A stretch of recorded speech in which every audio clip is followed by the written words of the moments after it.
Good morning, friends. I have covered so far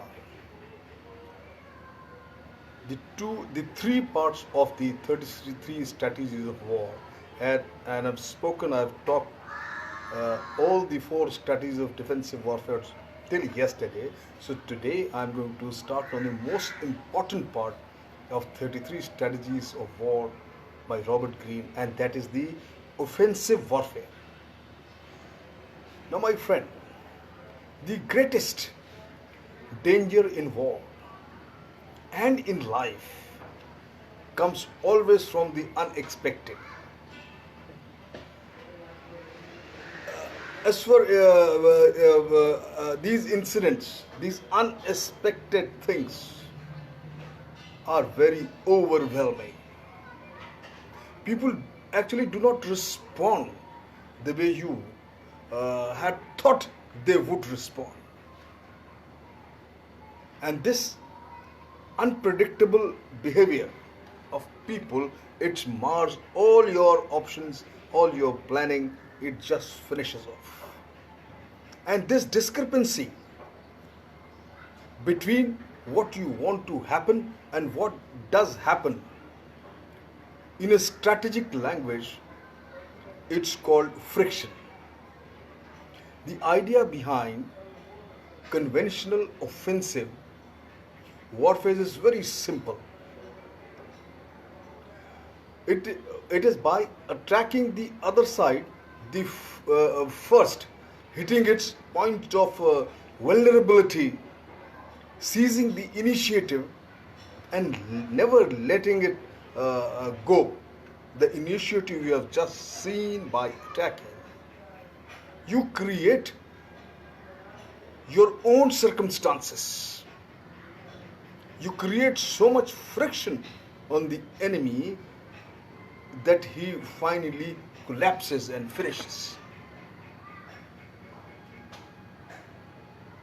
He will. This offensive warfare simply means, I would say again, is that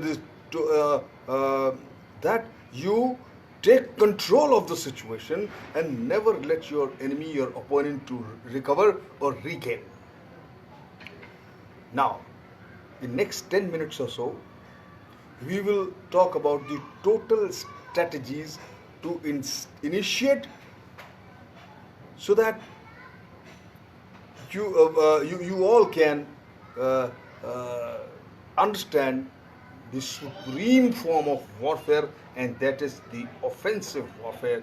This will help you to look at your enemies and uncover their secrets. So, my friend, in offensive warfare, the strategy number 2, Robert Greene says, lose battles in the war. Lose battles, but never the war. And he termed this thing as a grand strategy. Grand strategy is the art of looking the battle and calculating ahead. It requires that you focus on your ultimate goal and plot to reach it. Let others get caught up in the twists and turns of the battle, relishing their little victories. Grand strategy will bring you the ultimate reward, and it's called the last laugh. Remember, everyone around you is a strategist. Everyone around you, and he's strategist for power, all trying to promote their own interests, often at your own expense. Your daily battles with them make you lose sight of the only thing that matters ultimately, and that is victory in the end. The achievement of a greater goal, a lasting power.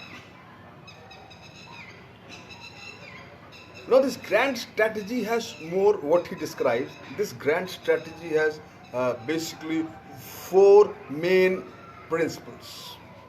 He says that focus on your greater goals, your destiny, ultimate destiny. Second, widen your perspective. Think of every possible contingency. Open your mind. Don't restrict or limit your perception. Third, sever the roots. In the society dominated by appearances, it's damn difficult to get to the real source of problem.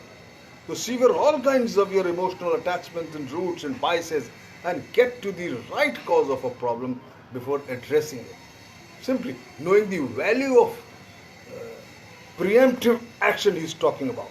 Once you know before the enemy strikes, you should strike him off. Fourth, take the indirect route to your goal. In Armored Corps, they say the worst form of battle is tank to tank battle. That is the direct battle. Always take the indirect route to achieve your goal. Maintain control of your emotions. And my friend, plot your movement much in advance, leaving no scope for enemy to guess, and he should be taken totally by surprise. Next strategy, he says, know your enemy. Very important before you, and this strategy, he names it the intelligence strategy. The target of your strategies should be less the army you face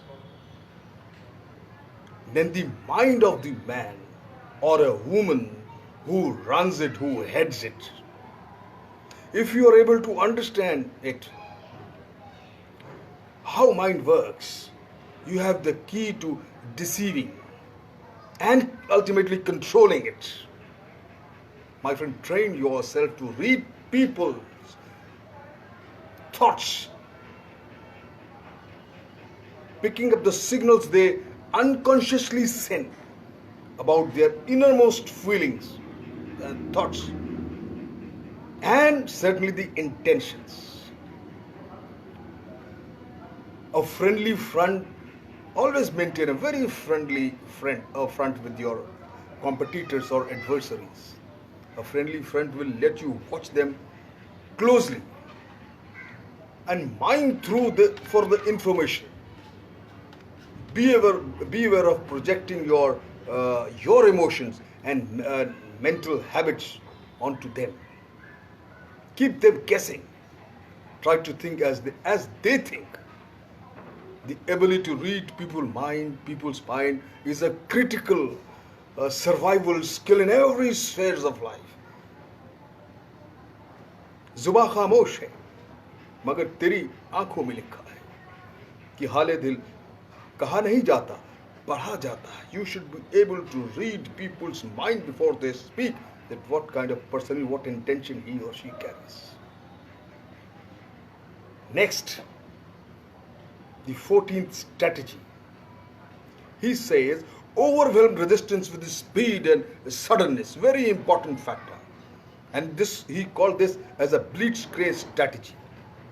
In a world in which many people are indecisive and overly conscious, the use of speed will bring you untold power.